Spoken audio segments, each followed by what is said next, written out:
Kita lanjut videonya. Kami ingin merekomendasikan buku-buku panduan ibadah kepada teman-teman yang pemula.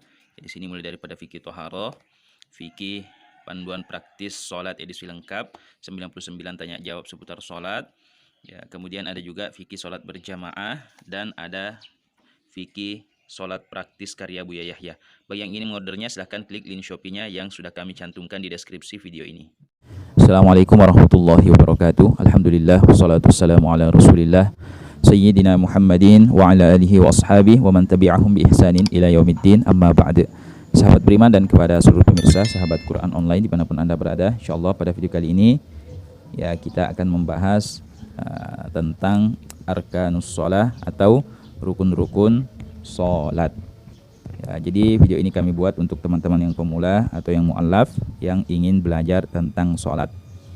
Ya, jadi yang pertama, apa itu rukun sholat? Ya, jadi ini perhatikan.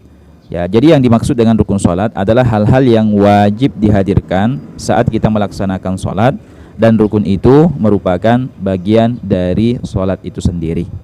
Ya, jadi sekali lagi hal-hal yang wajib dihadirkan saat kita melaksanakan sholat dan merupakan bagian dari sholat itu sendiri. Ya, berbeda dengan syarat-syarat sahnya sholat. Ya, kalau syarat-syarat sahnya sholat, ya sama, sesuatu yang harus dihadirkan atau yang harus dilakukan agar sholat kita dianggap sah. Tapi bedanya syarat-syarat sah itu bukan merupakan bagian dari sholat. Ya, berbeda dengan rukun. Kalau rukun itu ya adalah merupakan bagian dari sholat itu sendiri. Ya, kemudian ada catatan, jika ada rukun sholat yang ditinggalkan oleh orang yang sholat tanpa ada uzur, maka sholatnya dianggap tidak sah. Ya, jadi kalau ada orang sholat lalu kemudian dia meninggalkan salah satu ada rukun ya dari rukun-rukun sholat yang akan kita sebutkan nanti, dia tinggalkan tanpa ada uzur, maka sholatnya dianggap tidak sah. Ya, kemudian selanjutnya kita masuk kepada pembagian rukun sholat. Ya, jadi untuk memudahkan ya kita terlebih dahulu mengkelompokkan rukun-rukun sholat itu menjadi 3 kelompok. Ya, yang pertama ada yang disebut dengan rukun qalbi. Ya, yaitu rukun sholat atau sesuatu yang harus dihadirkan di dalam hati. Ya, rukun sholat yang tempatnya itu di dalam hati. Ya, kemudian yang kedua ada yang disebut dengan rukun qauli. Ya, rukun qauli adalah rukun sholat atau sesuatu yang wajib diucapkan di dalam mengerjakan sholat. Ya, jadi dalam sholat itu harus diucapkan. Ya, itu disebut dengan rukun qauli. Kemudian yang ketiga ada yang disebut dengan rukun fi'li. Ya, sesuatu yang harus dilakukan oleh anggota tubuh kita saat kita sedang sholat. Ya, itu disebut dengan rukun fi'li. Ya, jadi ada rukun qalbi, ya ada rukun qauli, dan yang ketiga ada rukun fi'li. Ya, sekarang kita akan lihat apa sajakah dari rukun-rukun sholat itu yang masuk kategori rukun qalbi, ya rukun sholat yang tempatnya di dalam hati, dan apa sajakah dari rukun-rukun sholat itu yang merupakan rukun qauli atau yang wajib diucapkan, dan apa sajakah dari rukun-rukun sholat itu yang termasuk kategori ya, rukun fi'li, rukun sholat yang harus dilakukan oleh anggota tubuh kita saat sholat. Baiklah, yang pertama rukun qalbi, ya rukun sholat yang tempatnya di dalam hati. Ya, jadi ya, yang termasuk rukun qalbi itu hanya ada satu. Ya, jadi rukun sholat yang tempatnya di dalam hati itu hanya ada satu, yaitu niat di dalam hati. Ya, itu yang pertama. Ya, kemudian yang kedua rukun qauli. Ya, adapun rukun-rukun sholat yang termasuk rukun qauli itu ada 5. Ya, jadi ada 5 yang termasuk rukun qauli dalam artian yang wajib diucapkan saat kita sedang sholat.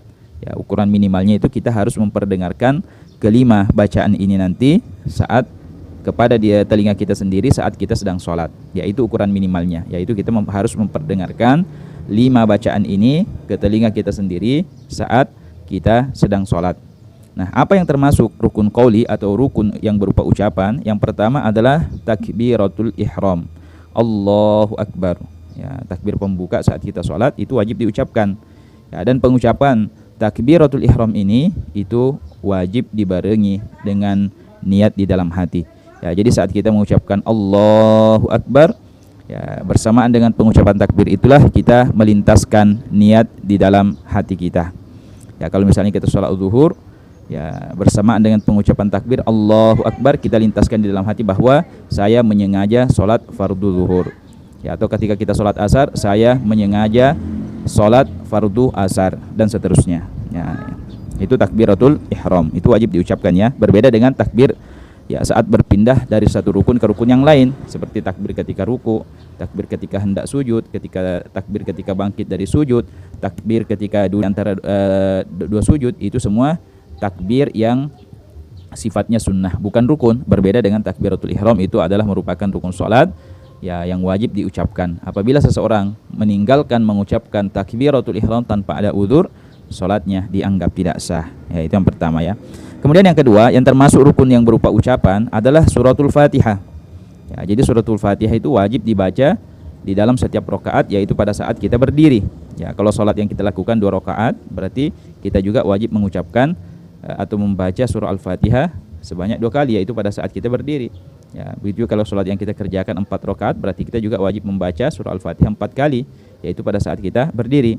Ya, adapun surah Al-Fatihah yang wajib untuk diucapkan atau yang wajib untuk kita baca, mulai daripada Bismillahirrahmanirrahim sampai Waladhdallin. Ya, itu yang kedua. Ya, adapun membaca surah setelah surah Al-Fatihah itu hanyalah merupakan sunnah-sunnah sholat. Ya, bukan merupakan rukun sholat. Ya, kemudian yang ketiga, rukun yang berupa ucapan atau rukun qauli, yaitu tasyahud akhir. Ya, mengucapkan atau membaca tahiyat akhir. Ya, kalau misalnya kita sholatnya 2 kali tahiyat, seperti dalam sholat maghrib, sholat asar, sholat isya, sholat zuhur, ya itu kan kita 2 kali tahiyat. Maka yang wajib untuk diucapkan adalah tahiyat akhirnya. Ya, tahiyat akhirnya.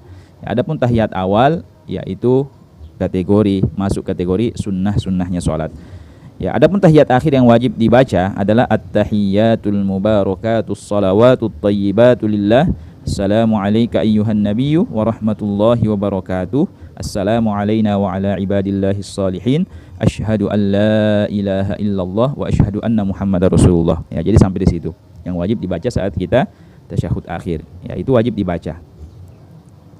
Kemudian yang keempat, bacaan rukun salat yang berupa ucapan adalah sholawat kepada Nabi setelah tahiyat akhir tadi. Ya, setelah kita membaca asyhadu an la ilaha illallah wa asyhadu anna Muhammadar Rasulullah dalam tahiyat akhir, kita wajib bersolawat kepada Nabi. Ya, minimalnya Allahumma salli ala Muhammad atau Allahumma salli ala sayyidina Muhammad. Ya, adapun menambah wa ala ali sayyidina Muhammad kama shallaita ala Ibrahim wa ala ali sayyidina Ibrahim sampai fil alamin innaka Hamidum Majid, itu hanyalah sunnah. Yang wajib itu ya minimalnya Allahumma salli ala Muhammad. Yaitu rukun salat yang berupa ucapan yang keempat. Kemudian yang kelima, ya rukun salat yang wajib diucapkan adalah salam yang pertama. Ya, adapun salam yang kedua itu adalah merupakan sunnah-sunnahnya salat. Yang wajib atau yang merupakan rukun salat adalah mengucapkan salam yang pertama kali. Ya, adapun ukuran minimalnya salam itu assalamualaikum. Ya, itu sudah sah, akan tetapi untuk kesempurnaannya assalamualaikum warahmatullah. Ya, itu yang untuk yang sempurna. Kalau ya untuk ukuran minimalnya hanya untuk mengesahkan saja, yaitu minimalnya assalamualaikum, yaitu sudah sah. Ya, tapi yang sempurna assalamualaikum warahmatullah. Ya, jadi itulah 5 rukun salat yang berupa ucapan atau yang wajib diucapkan saat kita salat dengan ukuran minimal. Kita memperdengarkan kelima ucapan ini kepada telinga kita sendiri. Takbiratul ihram, suratul Fatihah, tasyahud akhir atau tahiyat akhir. Yang keempat, membaca sholawat kepada Nabi setelah tahiyat akhir. Dan yang kelima, salam yang pertama. Ya, kemudian selanjutnya kita pindah kepada rukun salat yang berupa atau yang masuk kategori rukun fi'li. Ya, adapun rukun-rukun salat yang masuk kategori rukun fi'li atau rukun salat yang wajib dilakukan oleh anggota tubuh, ya itu adalah sebagai berikut. Yang pertama, al-qiyamu lil qadiri fil fardhi, berdiri bagi yang mampu dalam salat fardu. Ya, jadi dalam salat fardu, selagi seseorang itu mampu untuk berdiri, maka tidak sah salatnya jika dia salat dalam keadaan duduk. Yaitu untuk salat fardu. Ya, dia harus berdiri semampunya. Ya, berbeda halnya dengan salat sunnah. Ya, kalau salat sunnah seperti salat sunnah duha, ya, salat sunnah tahajud atau salat sunnah qobliyah ba'diyah atau salat sunnah yang lainnya, itu meskipun kita mampu berdiri boleh dilaksanakan dalam keadaan duduk. Ya, tapi kalau untuk sholat fardu seperti untuk sholat 5 waktu itu selagi kita mampu berdiri maka tidak sah sholat fardunya dalam keadaan duduk. Yaitu rukun sholat yang pertama yang berupa perbuatan berdiri bagi yang mampu dalam sholat fardu. Kemudian yang kedua, ruku ya disertai tumakninah. Ya, jadi rukunya ini adalah rukun.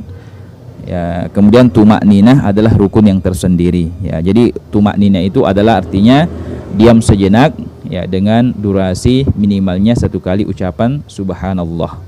Ya, jadi dalam ruku itu kita wajib diam sejenak. Ya, baru kemudian pindah ke rukun selanjutnya. Ya, kemudian yang ketiga, rukun sholat yang berupa perbuatan adalah i'tidal. Ya, i'tidal itu artinya kembali kepada posisi berdiri, posisi sebelum ruku.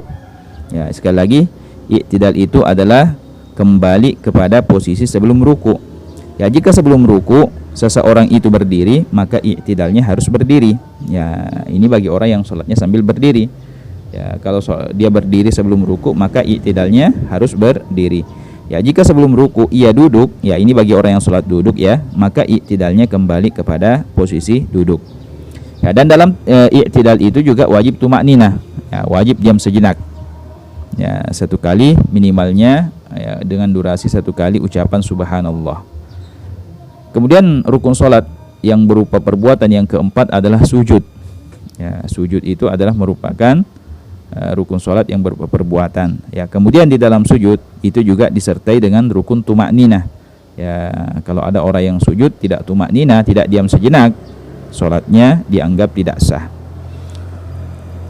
Kemudian yang kelima, al-julus bainas sajadatain, duduk di antara 2 sujud. Ya, duduk di antara 2 sujud itu adalah rukun sholat. Ya, dan wajib disertai dengan tumakninah juga. Ya, jadi 4 rukun ini ya ruku, i'tidal, sujud, duduk di antara 2 sujud, keempatnya itu wajib disertai dengan tumakninah. Ya, wajib diam sejenak. Ya, dengan ukuran minimalnya 1 kali ucapan subhanallah.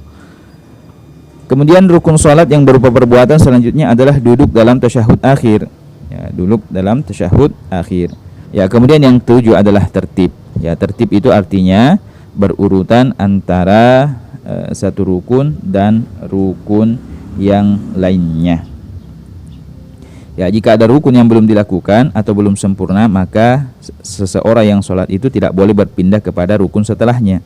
Ya, jika terlanjur berpindah, maka wajib baginya kembali kepada rukun yang ia tinggalkan atau rukun yang belum sempurna tadi.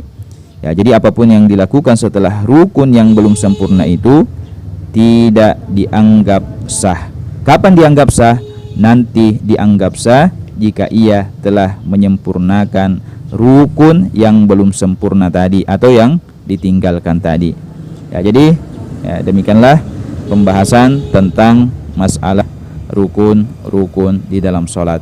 Ya, semoga bermanfaat. Lebih dan kurangnya kami mohon maaf. Wassalamualaikum warahmatullahi wabarakatuh. Alhamdulillah wassalatu wassalamu ala Rasulillah sayyidina Muhammadin wa ala alihi wa ashabihi wa man tabi'ahum bi ihsanin ila yaumiddin, amma ba'd. Sahabat beriman dan kepada seluruh pemirsa sahabat Quran online dimanapun Anda berada, insyaallah pada video kali ini kembali lagi kita akan membahas ya tentang hukum berwudu di dalam kamar mandi atau WC. Adapun pertanyaannya, Assalamualaikum, mau bertanya, sahkah berwudu di dalam toilet atau kamar mandi? Mohon dijawab.